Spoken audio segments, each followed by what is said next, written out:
In this video, you will see how to unload the filament in the extruder.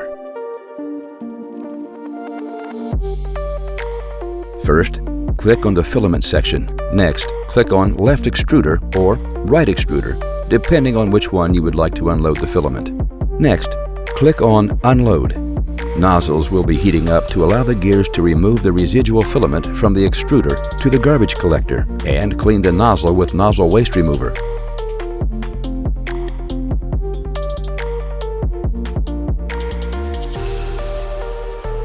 When Please Roll Out the Filament information will appear to go to the material station on the bottom of the 3D printer. Take out the filament spool depending on which one you selected to replace. Roll the unloaded material onto the spool. Click OK after tugging the material.